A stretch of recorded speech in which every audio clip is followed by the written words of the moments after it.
একটি স্বপ্ন যা রাসূল সাল্লাল্লাহু আলাইহি সাল্লামের পবিত্র জবানিতে উচ্চারিত হয়েছিল 1400 বছর আগে। একটি মহান ভবিষ্যৎবাণী যা ইতিহাসের গতিপথ বদলে দেবে। একটি অভিযান, যে অভিযানে ব্যর্থ হয়েছিলেন ইতিহাসের মহানায়ক, যে অভিযান অকল্পনীয় ভেবেছিল একের পর এক প্রজন্ম। একটি দুর্গ যার প্রাচীর ভেদ করতে পারেনি হিরাক্লিয়াস, যার সামনে হার মানতে হয়েছিল খলিফা মুয়াবিয়া রাদিয়াল্লাহু তাআলা আনহুকে, যাকে জয় করার স্বপ্ন দেখেও ব্যর্থ হয়েছিল ইতিহাসের দোর্দণ্ড প্রতাপী 20টিরও বেশি সেনাবাহিনী। কিন্তু প্রকৃতির নিয়মানুসারে যার উত্থান আছে তার পতন নিশ্চিত।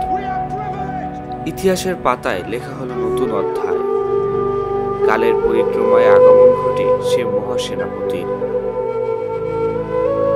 যখন 21 বসন্তের এক তরুণ সুলতান, যার চোখে জ্বলছিল বিশ্বনবী সাল্লাল্লাহু আলাইহি সাল্লামের স্বপ্ন, যার হৃদয়ে ধ্বনিত হচ্ছিল সেই পবিত্র হাদিস, তিনি ভাঙলেন অজেয় বলে কথিত প্রাচীর। তিনি রচনা করলেন বিজয়ের এক নতুন মহাকাব্য, যার গাথা আজও ছড়িয়ে আছে 7 সমুদ্র 13 নদী পারে। প্রিয় দর্শক, আজ আমরা ডুব দেব ইতিহাসের এক রহস্যময় অধ্যায়ে। একটি অজেয় শহর, এক অসম্ভব বিজয়ের গল্প, রহস্য, ষড়যন্ত্র আর অসীম সাহসের এক মহাকাব্যিক কাহিনী। জানবো কিভাবে পতন ঘটে পৃথিবীর ইতিহাসের সবথেকে দীর্ঘ সময় টিকে থাকা রোমান সাম্রাজ্যের।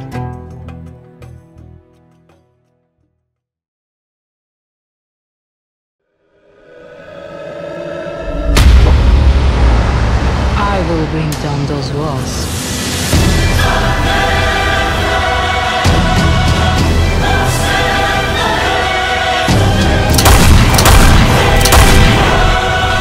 ये अल्लाह की मर्जी है।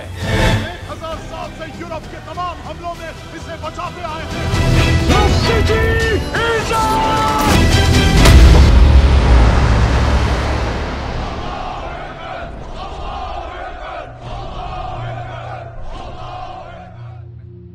সাল 1451। কসোভোর প্রান্তরে ক্রুসেডারদের বিষদাঁত ভেঙে দেয়া সুলতান মুরাদ চেলেবি ইন্তেকাল করেন।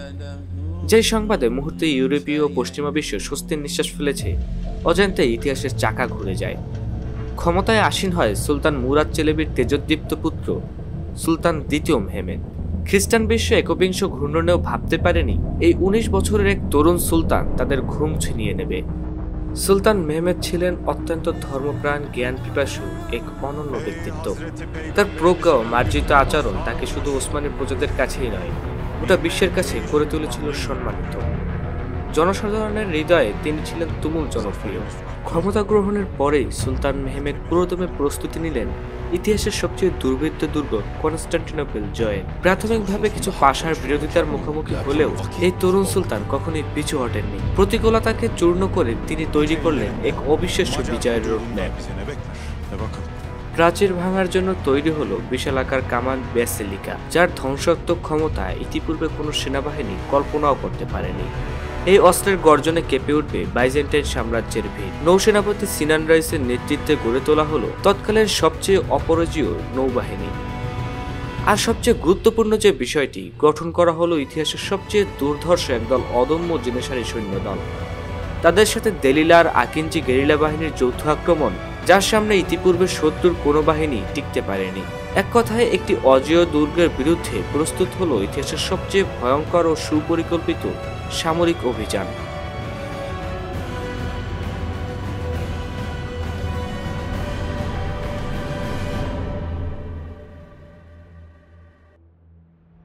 Nasrun minallahi ve fethun garib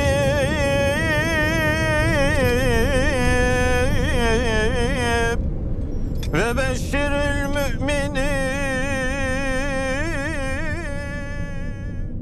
6 April 1453 উসমানীয় সেনারা কনস্টান্টিনোপল থিওডোসিয়ার প্রাচীরের বরাবর কাতারে কাতারে সারিবদ্ধ।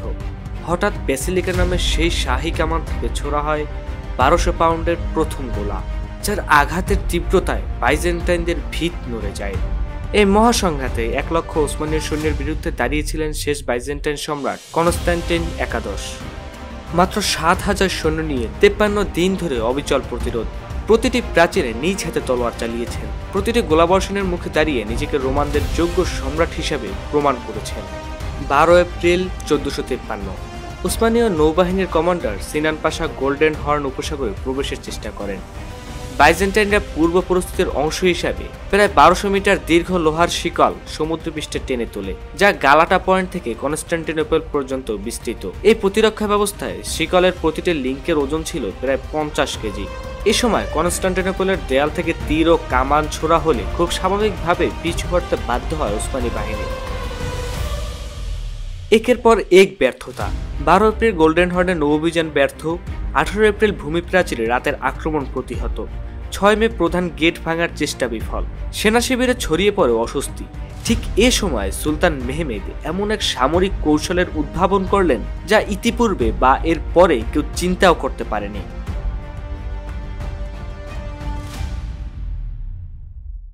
22 এপ্রিল 1453 রাতের অন্ধকারে সুলতান দ্বিতীয় মুহাম্মদ একটি যুগান্তকারী সিদ্ধান্ত নেন। প্রায় 72টি ওসমানীয় যুদ্ধজাহাজকে স্থলপথে টেনে নিয়ে যাওয়া হয় গোল্ডেন হর্নে প্রবেশের জন্য। এই অভিযানে ব্যবহৃত হয় বিশেষভাবে নির্মিত কাঠের রোলার। 20টিরও বেশি বলদ, প্রায় 2 কিলোমিটার পথ। এর থেকেও আশ্চর্যজনক বিষয় ছিল পরিকল্পনাটি কার্যকর করার জন্য সমগ্র প্রক্রিয়া সম্পন্ন করা হয় এক রাতের মধ্যে। জাহাজগুলো টেনে নিয়ে যাওয়া হয় গালাটা থেকে কাশিম পাশা পর্যন্ত। ভোর হওয়ার আগে গোল্ডেন হর্নে জাহাজ মোতায়েন করা হয়। পরদিন ভোরের সূর্যের আলোতে ওসমানী নৌবাহিনীকে গোল্ডেন হর্নে সুসজ্জিত অবস্থায় দেখে হকচকিয়ে যায় সম্রাট কনস্টান্টিন। 29 মে 1453 সুলতানের নিজ নেতৃত্বে ওসমানী বাহিনীর 3টি ভাগে আক্রমণ পরিচালনা করে। প্রথম ধাপে 20,000 অনিয়মিত বাঁশি বোঝাক সৈন্য পাঠানো হয় ঢাল হিসাবে। তাদের মূল লক্ষ্য শত্রুর তীর, বর্ষা, গরম তেলের মজুদ নিঃশেষ করা। 70% বাঁশি বোঝাক সৈন্য নিহত হন, কিন্তু তৈরি করেন মূল বাহিনীর পর। এ সময় সংখ্যায় অতি ক্ষুদ্র বাইজেন্টাইনরা বীরত্বের সাথে ওসমানীদের প্রতিহত করতে থাকে। দ্বিতীয় পর্যায়ে আনাতোলিয়ান বিশেষ বাহিনীর 15,000 সৈন্য থিউডেসিয়ান প্রাচীরের উত্তর পশ্চিমাংশে কেন্দ্রীভূত হয়, যেখানে ব্যাসিলিকা কামানের গোলাবর্ষণে ইতিমধ্যে ফাটল সৃষ্টি হয়েছে। বিশেষভাবে প্রশিক্ষিত আসাপ্পাহি প্রাচীর আরোহী বাহিনী রশি ও সিঁড়ি ব্যবহার করে প্রাচীর বেয়ে ওঠার চেষ্টা করে। চূড়ান্ত আক্রমণ হিসাবে সুলতান জেনেসারের সৈন্য আন্দ্রিয়ানোপল গেটের দিকে কৌশলগত আক্রমণ চালানোর নির্দেশ দেয়। এই বাহিনীর বিশেষত্ব ছিল তারা কঠোর শৃঙ্খলা ও বিশেষ প্রশিক্ষণ প্রাপ্ত। একই সময়ে দেলিলার আকিঞ্জি বাহিনীর 5,000 ঘোড়সাওয়ার গোল্ডেন হর্নের পাশ দিয়ে ঘুরে শত্রুর পেছন থেকে আক্রমণ করে। তাদের গতির কারণে বাইজেন্টাইনরা কোথা থেকে আক্রান্ত হচ্ছে তা বুঝে উঠতে পারেনি। একই সময় এক নাটকীয় ঘটনায় পুরো যুদ্ধের মোড় ঘুরে যায়। উলুবতলি হাসান নামে একজন আকিঞ্জি এবং তার নির্বাচিত 300 সৈন্য কনস্টান্টিনোপল প্রাচীরে সর্বোচ্চ বিন্দুতে আরোহণ করেন। একে একে 18 জন সৈনিক বাদে বাকি সবাই নিহত হন। শেষ পর্যন্ত হাসান ও তার বাকি সৈন্যরা প্রাচীরের শীর্ষে পৌঁছায়। সেখানে তারা ওসমানীয়দের পতাকা স্থাপন করে। এই দৃশ্য ওসমানী সৈন্যদের মনোবল বাড়িয়ে দ্বিগুণ করে। বাইজেন্টাইন সৈন্যদের মধ্যে ছড়িয়ে পড়ে আতঙ্ক। যুদ্ধের গতিপথ বদলে যায় চূড়ান্তভাবে। আর কিছুক্ষণ সময় বাকি, যখন 1000 বছরের গৌরব মুছে যাবে। কনস্টান্টিনোপলের পতন নিশ্চিত হবে কিছু সময়ের মধ্যেই। সম্রাট কনস্টান্টিন একাদশ যুদ্ধের ময়দানে নিহত হন। এর মাধ্যমে পতন ঘটে দ্য মাইটি রোমান এম্পায়ারের। সূচনা ঘটে নতুন এক সুপার পাওয়ারের। সুলতান মেহমেদ পরিচিত হয় মেহমেদ দ্য কনকোয়ারার বা ফাতিহ সুলতান মেহমেদ হিসাবে। শহরের নাম পরিবর্তন করে রাখা হয় ইস্তানবুল, যা 2025 সালে এসেও বহাল আছে।